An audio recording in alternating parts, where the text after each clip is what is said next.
તો કેમ છો મિત્રો, સ્વાગત છે તમારું આ ચેનલમાં।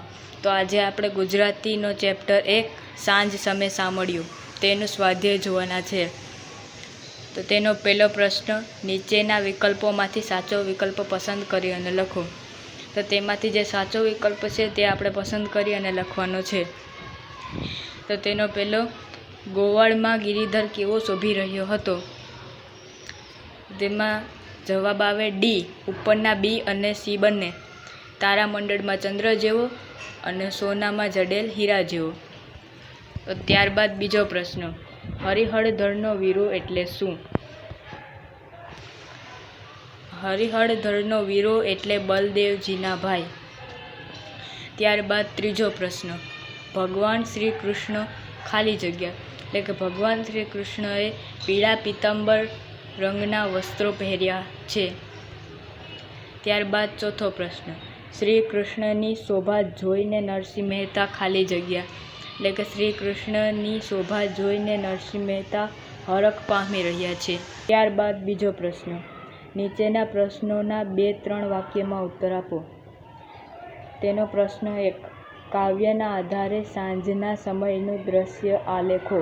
તો તેનો જવાબ છે, સાંજના સમયે શ્રી કૃષ્ણની આગળ ગોધન અને પાછળ ગોવાળોનું ટોળું છે। શ્રી કૃષ્ણ મોર મુકુટ ધારણ કર્યા છે અને કાનમાં કુંડળ ઝૂલે છે। શરીરે પીળા પીતાંબર ફૂલની પછેડી પહેર્યા છે। આ પછેડી ચંદનની સુગંધથી મહેકે છે। તો આમાં શ્રી કૃષ્ણની વિશેષતાઓ બતાવી છે। ત્યારબાદ બીજો પ્રશ્ન, નરસિંહ મહેતા હરખાય છે કારણ કે? તેનું કારણ છે કે નરસિંહ મહેતા હૃદયમાં શ્રી કૃષ્ણનું રૂપ વસી ગયું છે। શ્રી કૃષ્ણને એમને ભેટ્યા અને તેઓ તનમનથી શ્રી કૃષ્ણને મુખ પર વારી ગયા છે। કૃષ્ણનું રૂપ મહાશુભકારી છે, આથી નરસિંહ મહેતા વહાલાજીની શોભાને સતત જોઈને હરખાય છે। ત્યારબાદ ત્રીજો પ્રશ્ન, નીચેના પ્રશ્નોના 7-8 વાક્યમાં ઉત્તર લખો। તો આપણે આના જવાબ 7 થી 8 વાક્યોમાં દેવાના છે। તો તેનો પહેલો પ્રશ્ન છે, કૃષ્ણ રૂપ મહાશુભકારી છે એમ કવિ શા માટે કહે છે? તો તેનો જવાબ છે, સાંજના સમયે વૃંદાવનથી આવતા શ્રી કૃષ્ણનું રૂપ મોહ પમાડનારું છે। તેમણે મસ્તક પર મોર મુકુટ ધારણ કર્યું છે, કાનમાં કુંડળ ઝૂલે છે, શરીરે પીતાંબર અને ફૂલની પછેડી પહેર્યા છે। ફૂલની પછેડી ચંદનથી મહેકે છે। જેમ તારામંડળમાં શશિયર શોભે તેમ ગોવાળોમાં વચ્ચે ગિરિધર શોભી રહ્યા છે।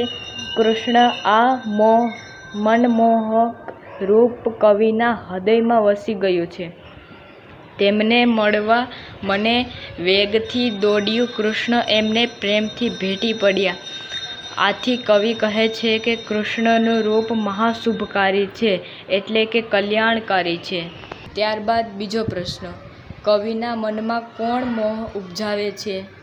તો તેનો જવાબ છે, સાંજ સમયે વૃંદાવનથી આવતા શ્રી કૃષ્ણે મસ્તક પર મોર મુકુટ ધારણ કર્યો છે, એમના કાનમાં કુંડળ ઝૂલે છે, શરીરે પીળા પીતાંબર અને ફૂલની પછેડી પહેર્યા છે। ફૂલની પછેડી ચંદનની સુગંધથી મહેકે છે। જેમ તારામંડળમાં ચંદ્ર શોભે, સુવર્ણના અલંકારમાં જડેલો હીરો ઝગમગે અને ગોવાળોના વૃંદની વચ્ચે ગિરિધર શોભી રહ્યા છે। કૃષ્ણની આ રૂપ કવિના હૃદયમાં વસી ગયું છે એટલે કે કવિના મનમાં શ્રી કૃષ્ણ મોહ ઉપજાવે છે। તો મિત્રો, આજના આ વિડીયોમાં એટલું જ, અને જો વિડીયો સારો લાગે તો લાઈક કરજો અને સબસ્ક્રાઈબ પણ જરૂરથી કરજો।